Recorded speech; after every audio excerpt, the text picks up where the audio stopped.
Certo. Legal. Agora vamos falar de corrente. O que é corrente?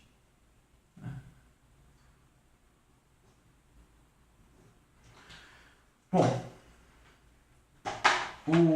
quando a gente pensa em corrente, eu acho que assim, é bem lúdico e legal da gente pensar em um tubo, né?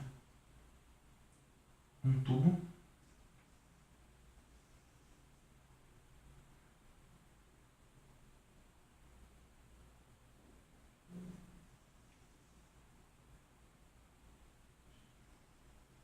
E nesse tubo passa água, né?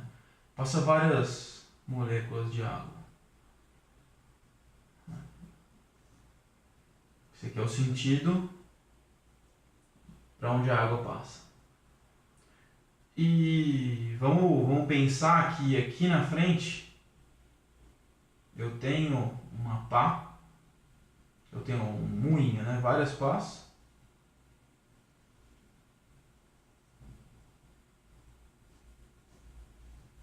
Essa água vai sair daqui, vai bater nessas pás e vai girar esse moinho. Certo?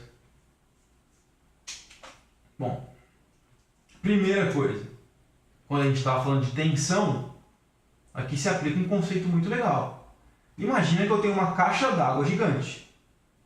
Uma caixona de água aqui. Não vai faltar água para passar nesse tubo. Certo? Vai passar muita água nesse tubo. E esse moinho vai girar muito rapidamente. Se eu tiver pouca água nessa caixa d'água, que está aqui, antes do tubo, se tiver pouca água, vai passar pouquinha água no tubo, pouca água vai bater nessas pás e o trabalho gerado vai ser pouco. Ou seja, se a tensão for grande, for alta, eu vou ter água suficiente para gerar esse meu moinho. E se a tensão for baixa, eu não vou ter água suficiente para gerar um moinho. Ou vou ter água suficiente só para gerar um moinho lentamente. Certo? Isso só para vocês lembrarem da diferença de potencial. A diferença de um potencial alto para um potencial baixo. Para uma diferença de potencial baixa. Então a diferença da diferença de potencial alto para a diferença de potencial baixo. Isso é uma analogia bem legal para vocês entenderem o que é a diferença de potencial e o que é corrente. Não adianta nada também eu ter uma puta de uma diferença de potencial, uma caixa d'água infinita, sendo que eu tenho esse tubo que tem um diâmetro pequeno, um diâmetro limitado, passa pouca água nesse tubo. Né? Não vai adiantar nada, porque eu vou limitar, vou ter um montão de água, vou ter o tanto máximo que passa nesse tubo de água passando e muito dessa minha diferença de potencial não vai poder ser aproveitado. Né? Porque o diâmetro máximo já foi preenchido com água. Aí, né? Mas voltando a falar de corrente. Né? Então eu tenho esse meu tubo e tenho, por exemplo, moléculas de água, né, que no circuito elétrico são elétrons passando dentro do fio, passando dentro do tubo. Né? O conceito de corrente vem do quê? Se a gente pudesse, nessa secção aqui que eu criei, né?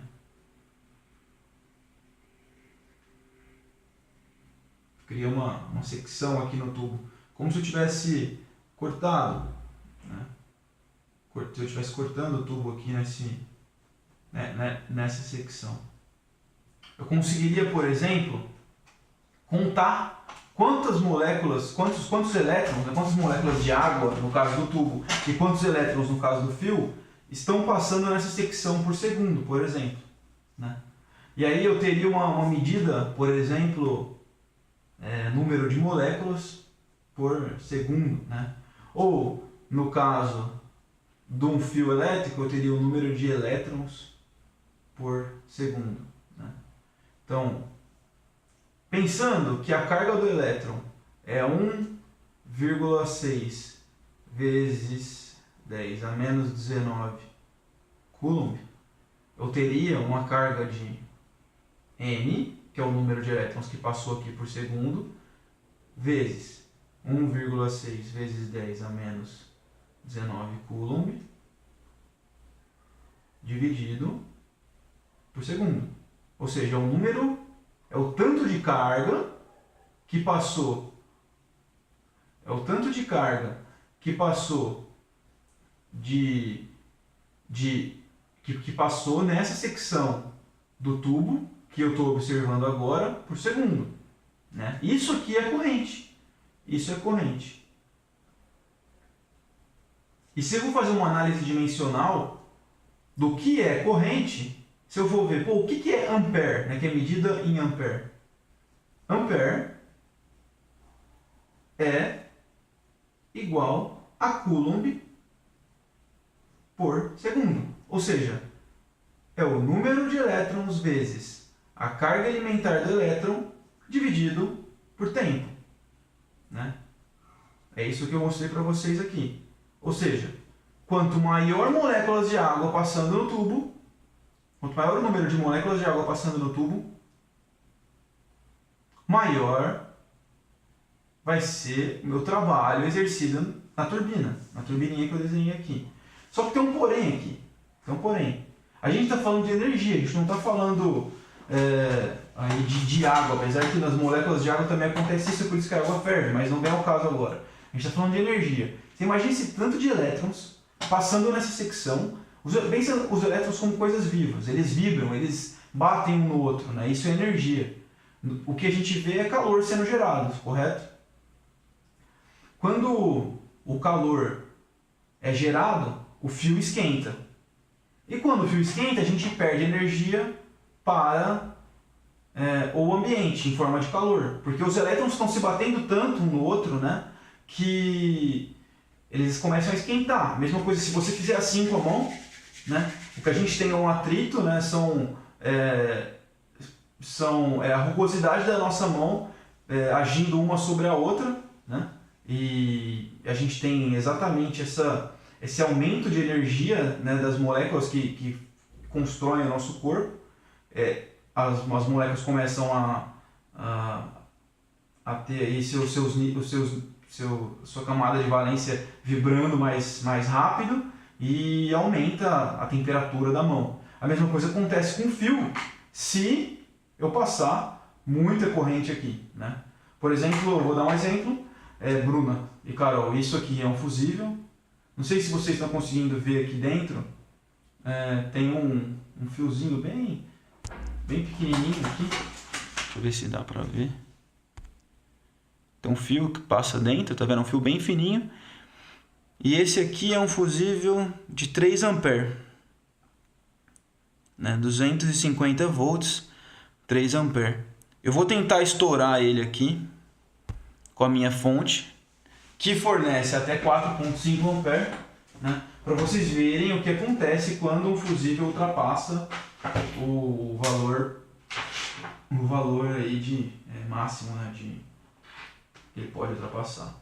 Então, vou ligar minha fonte aqui no fusível, presta atenção, pode ser que pegue fogo. Ó.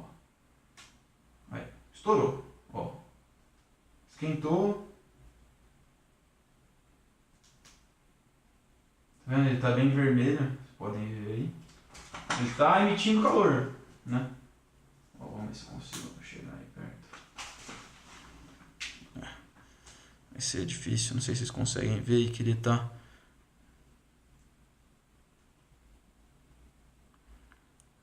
Não dá pra ver na câmera, né? Deixa eu desligar a luz aqui. Então, ó.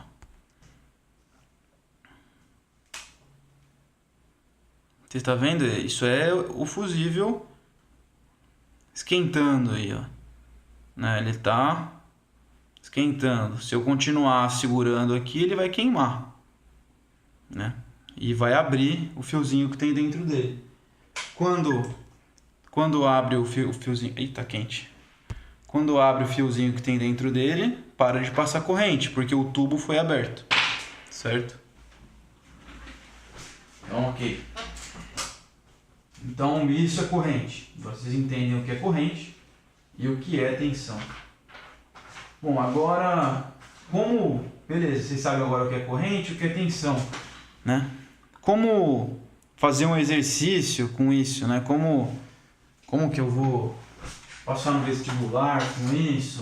Como que eu vou fazer a parte que menos importa com isso, né? Com esse conhecimento. Então eu tenho algumas equações, né, que correlacionam corrente I com tensão U com resistência R com potência P. Certo? Pensando que vocês só estão vendo, né, circuitos de corrente contínua. Tem algumas equações que regem essa interação. Por exemplo, P é igual a I vezes U. E U é igual a R vezes I. Certo? O famoso Pio-Uri. Né? Então a gente tem que a potência é igual a corrente vezes a tensão. E a tensão é igual a resistência vezes a corrente. Só para a gente fazer uma análise, P é igual a I vezes U. Se eu aumento a diferença de potencial, que é a minha tensão, e mantenho o I, mantenho a corrente igual, eu tenho que a minha potência vai aumentar. E se eu diminuo a tensão, eu tenho que a minha potência, e mantiver a corrente, eu tenho que a minha potência vai diminuir. Certo? Ou seja, uma tensão maior vai realizar um trabalho maior, né? Ou seja, com a tensão maior aqui eu vou ter uma potência maior dissipada. Os circuitos, eles geralmente são limitados pela corrente. Então, por exemplo, naquele exercício da Bruna, né, onde eu tenho uma tomada com uma tensão de 110 volts, vamos pensar que essa tensão é contínua, é mentira, mas vamos falar aqui que a tensão é contínua.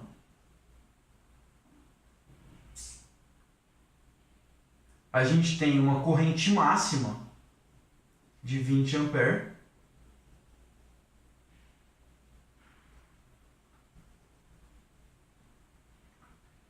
Se meu circuito, se o meu fio que está aqui, né, tiver mais de 20 amperes de corrente passando aqui, ou seja, tiver mais que um número máximo de elétrons correspondente a 20 amperes passando aqui, esse fio vai pegar fogo, ele vai romper. Tá? Ou vai ser um fusível que vai romper, ou é um disjuntor que vai cair. Então, caso isso acontecer, o circuito vai abrir, pode acontecer um acidente. Né? E eu tenho que a potência de cada lâmpada é de 100 watts. Aqui é a potência de cada lâmpada. O legal é que essas lâmpadas de 100 watts que ele está falando não são lâmpadas que a gente conhece aí bastante, essas lâmpadas de 100 watts aqui, por exemplo. O que ela faz é transformar essa diferença de potencial, essa corrente, em um trabalho, que é calor, ela gera 100 watts de calor e luminosidade. Certo? Então ela dissipa 100 watts de duas formas distintas, calor e luminosidade. Essas lâmpadas mais novas têm uma eficiência maior, dissipam menos calor e mais luminosidade, que é o motivo da lâmpada existir. Né?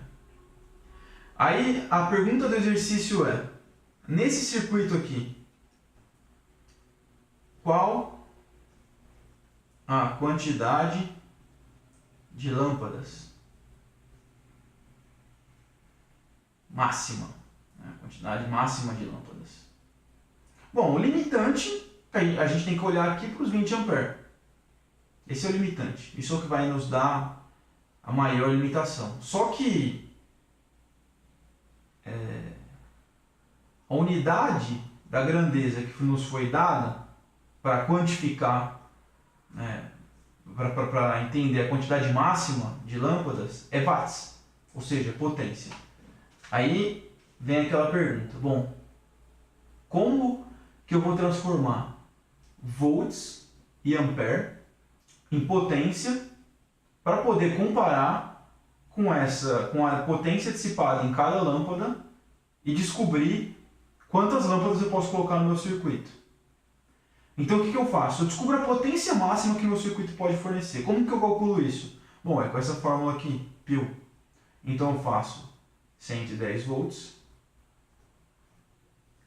vezes 20 ampere e descubro a potência máxima.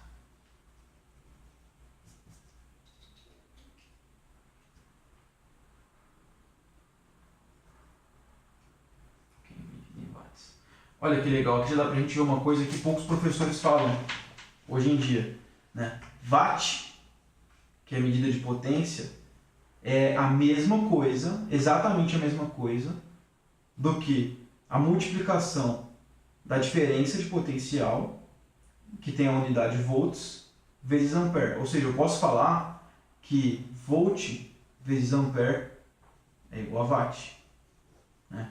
Isso antes de entrar na faculdade. Depois que entrar na faculdade a gente vai ver que essa relação ela vai depender do número de fases do seu circuito, enfim, de fator de potência, mas isso não vai entrar no caso. Então, mas o que a gente pode fazer é uma análise dimensional do exercício para saber se o que a gente está falando faz sentido. Será que a nossa equação está certa? Ou seja, se eu multiplicar volt por ampere vai dar o quê? Volt por ampere dá watt. Né? Volt vezes volt dá watt, ou seja, se eu fizesse 110 volts vezes 40 volts de algum outro dado do exercício, daria watt? Não, não daria. Se eu fizesse ampere vezes ampere, ampere vezes tempo, dá watt? Não, não dá. O que a gente tem então aqui é que volt vezes ampere é watt. E a potência é igual a 2.200. A potência máxima do meu circuito é 2.200 watts. Certo? Bom, agora ficou fácil. Eu tenho a potência máxima e tenho a potência dissipada por cada lâmpada. É só dividir a minha potência máxima pela potência dissipada em cada lâmpada que eu descubro aí o número de lâmpadas que meu circuito pode ligar. Por exemplo, aqui no caso, a gente tem 2.200 dividido por 100, a gente tem 22 lâmpadas. Caso eu colocar mais uma lâmpada, 23 lâmpadas, por exemplo, eu vou ter 100 watts a mais aqui, ou seja, 2.300 watts. Se eu dividir 2.300 por 110 volts, eu vou ter uma corrente maior do que 20 ampere e vai acontecer o que aconteceu com esse fusível. Vai acender, vai pegar fogo e vai abrir o circuito. Como proteção. O fusível